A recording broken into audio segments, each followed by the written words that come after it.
gonna seed some Thai basil. Pour the seed into our instrument here. It's clean.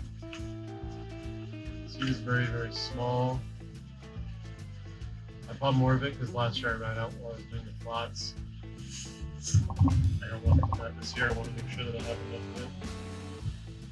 So I actually need 6 flats of basil, 1/28, and I'm gonna put maybe 2 to 3, max 5 seeds per slot. I'm gonna try not to dump too many. So let's go ahead and do that.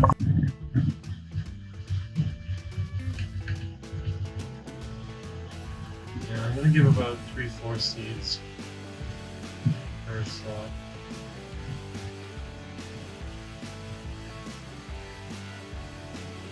I'm really gonna count.